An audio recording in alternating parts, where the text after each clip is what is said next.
So let's look at some other things that we can do with methods. Well, we created a method that basically just did an action. It didn't take any input, it didn't put any output. We can do two things with a method. We can give input and we can give output as well. So let's try creating a method that is able to take some input. And in this case, we're also going to use a concept called overloading, which is to have the same method name, but to have a different way of calling it. So we're going to create a special kind of variable here called a parameter. And we'll make this a string. We'll call this text. And what we're going to do here is we're going to pass to this method a value that is going to be used in this method.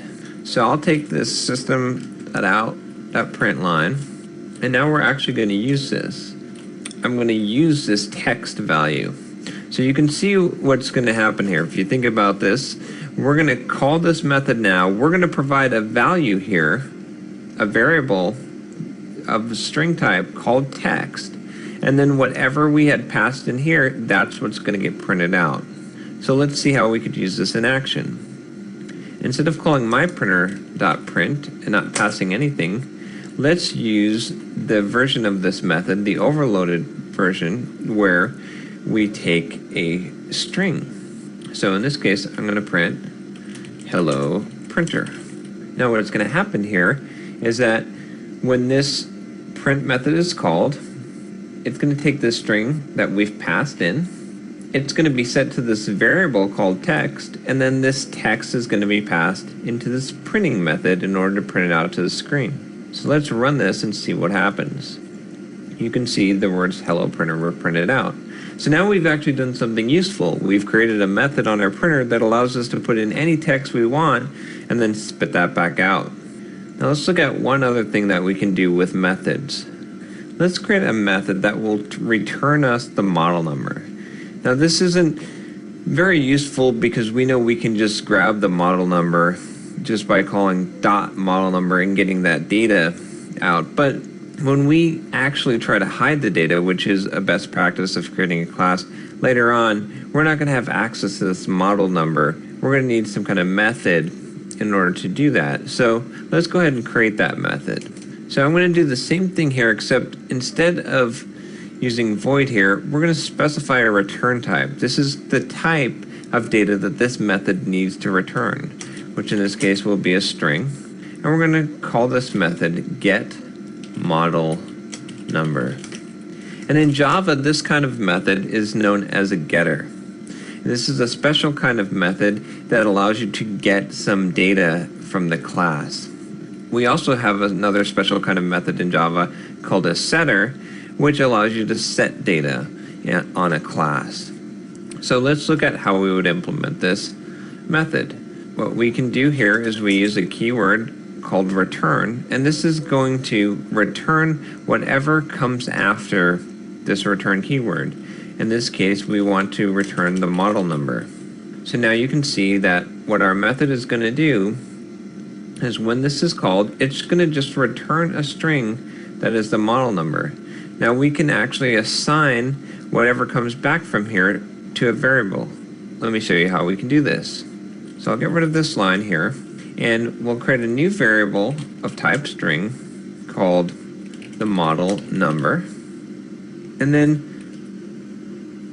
we'll call myPrinter.getModelNumber. Now you can see what we're going to do here is we're going to get the result of this method call. When we call myPrinterGetModelNumber, it's going to return us a string. We're going to immediately assign this string to this variable. So now I could actually print this out from inside of our main by doing system.out.println and then printing the model number. Let's run this, and you can see it's printed the model number. So just to recap what we've covered here, we basically saw how we can create methods inside of a class, and these methods operate on the data that's inside of the class. We created a method that didn't return anything, but it did something. It actually printed to the screen what the model number of the class was. We saw how we could create a method that took a parameter. And if we wanted to specify multiple parameters, we could do that as well. And we can use each one of these parameters when we call a method. We simply pass in what we want to use as a parameter. So in this case, we had passed in the value of hello printer, and it printed out that value.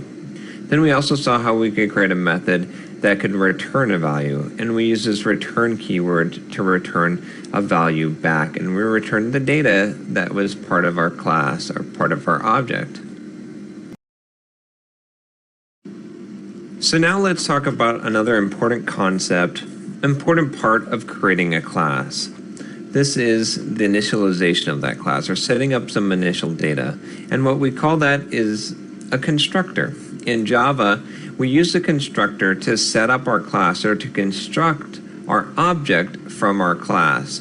Now, we saw here that when we called new printer here, we used what was called a default constructor. We didn't implement a constructor. We didn't create a special kind of method here in order to do the construction.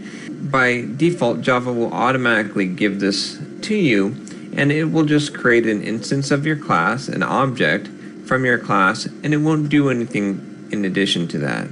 But we can create a special kind of method called a constructor. And the way that we do this is we do public, and then we say the name of our class, so printer, and then this method can take some parameters. So let's create two parameters, one for on, and then one for the model number. And we'll create this as is on and the model number as model number. And what you'll notice here is this is our scoping problem is going to come into play here, and we're going to have to use another special keyword in order to refer to the class level variable instead of this method level variable in order to do this assignment here. And what we're going to do here is we're going to take in some values, and those values that we take in, we're going to use them to set up our class. So we're going to take in an isOn value, and then we're going to use this operator, which allows us, even though this name is the same, to specify that we're talking about the class level variable. So we can set this isOn equal to isOn, and we can set this dot model number equal to model number. Now we could have also just initialized this to a default value. We could have not specified this isOn and just said that if you don't specify it, we're going to make isOn be equal to false. But in this case, let's see how we can use this constructor to automatically create a printer that has the values that we want set on it. And we'll leave these other methods in place so that we can examine what the value is going to be. In fact, let's modify our print method so that it will also tell us if the printer, what state it is, if it's on or not. So let's go back into our hello world. And now you can see that we don't have a default constructor anymore because we've created an actual constructor. And so now we have to use the constructor we created. We have to actually pass in some parameters into our constructor. So I'm actually going to get rid of all of this code, and we're going to start over here, and we're going to just create a new printer. So let's create a printer called my printer, and we'll do new printer, and I'm hitting Control and space to see this list of what the parameters are. And you can see the first one is a Boolean, whether or not it's on. Let's say true. And then for the model number, let's make it my printer. Now you can see what we've done here is we've initialized this printer object, and we can prove this by calling myPrinter.print. And now you'll see that it is true, and the model number is my printer. So let's run this, and you can see isOn is set to true, and my printer is a model number. We can create another printer. We'll set this equal to false, and we'll call the model number your printer. Then let's print this one out, and let's run this. And you can see it's print out the values of the second printer. So a constructor is basically something that you're going to use to initialize your class, or initialize the object that you create from your class. So we've been ignoring one topic as we've been working through our classes, which is these public declarations that are in front of all of our classes and data. We're just going to cover 3 of the possible access modifiers right now in Java, and we're just going to cover these in regards to methods and to the data members. So what you're seeing here now is basically a way that we can specify how this method or this data can be accessed. And public is a way that we can specify that anyone can access this. You don't have to be part of this class. You don't have to have any kind of special restrictions or special privileges in order to access this data. Now I can demonstrate what will happen if we take away this public, if we change this, and you can see what will happen here with this model number. So let's take a quick look at what the difference between public is and the other access modifier I'm going to show you called private. So we'll leave the model number as public, and I'll go into this hello world program, and we have our printer here that we created. We'll delete this other printer, and notice that we can change the model number. I can access this. I can call my printer dot, and you can see that model number is visible here, and we can set this to new value. Now if I run this, you can see we've actually changed the model number. This is bad because we're able to reach inside of here and change this class's data. Really, the class itself should be responsible for its own data. Other people shouldn't be able to change its data. So we can change this so that that can't happen by changing this from public to private. Now you'll see that this code won't compile because this model number is not visible. You can't actually see model number. If I hit dot here, you can see the is on is still public, but model number has disappeared. Now this is the reason why we had created this method called get model number. What we had done here is given someone a way to get the model number without being able to modify the model number. And that's really the value of using an access modifier. So the basic access modifiers that you have are public, private, and protected. And we're not really going to cover protected right now. Protected is going to be used when we talk about inheritance, and it's a way to make it so that when you have another class that inherits from your class, it is able to access that data or that method. That concept isn't going to make much sense to us yet until we start talking about inheritance. Private simply makes it so that the only thing that can access this data or this method is the class itself. So you can only access it from inside the class. In this instance, we had seen that the model number was not accessible from outside. It gave us a compile error when we had set this to private.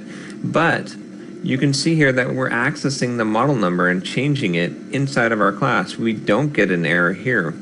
And that's because private allows us to have the visibility only from within our own class. There's also another type of access modifier, which is called a default access modifier, and that's when we don't specify one. And that has a couple of special attributes, but we're not really going to get into that right now because we're going to try to keep this as basic as possible. And mostly what you're going to be using is public, private, and protected. And really, the general rule of thumb when creating data is that you want to make all your data private, And you only want to expose what you need to expose externally. We could also make methods private, and that would make it so that we can only call those methods from within our class. So let's take a look at a quick example of how we could do that. So let's take this print method and let's change it so that it is private. Now you can see that we can't actually call this print method specifying a string to print from outside our class. If I went myPrinter.print, you see there's only one method showing up.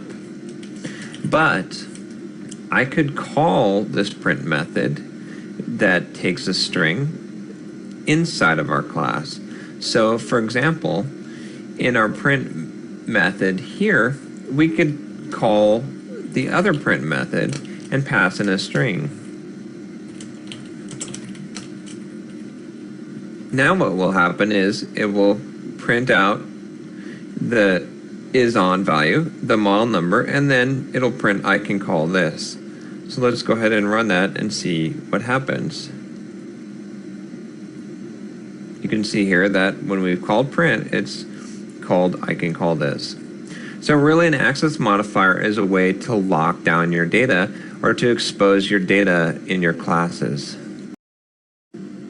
So let's go over what we covered in this module. Well, the first thing that we did is we defined what a class is. I showed you from a very high level what a class is, and we kind of drilled down deeper, understanding that a class is really a custom type that we're able to make, and that really a class is a grouping of methods and data. We saw that if a class is a blueprint, then an object would be a house. Or if a class is a cookie cutter, then an object would be that cookie. Then we went through and we talked about members. We talked about how to make up a class, and that a class consists of data and methods that operate on that data. So we saw how members are really the thing that builds up a class. Then we went through some examples, and I showed you how we could create a class. We created a printer class, and we made some data for that printer class, and we saw how we could create different instances of that printer class and then use those objects to manipulate those objects in our code. Then we went through and we needed to do something useful with our printer class, so we created some methods to be able to print, and we created a method to be able to get our model number from our object. I showed you some of the ways that you could use methods, and we played around with some ways of using methods on our printer class. Then we went over an important point of how to initialize our object. I showed you how you could create a constructor that would allow you to pass in some data that you could use to create your class. And then finally, we went over some of the access modifiers in Java. We didn't cover all of the access modifiers and all of their uses, but we basically went over public and private and saw how we could use the access modifiers to hide certain data in our classes and to expose other data and methods. Well, that's it for this module on classes. Hopefully you've learned a little bit about what a class is in Java, and there's a lot more to this subject, but I just wanted to give a basic introduction so that we can build from this and get into some of the more complicated aspects of Java.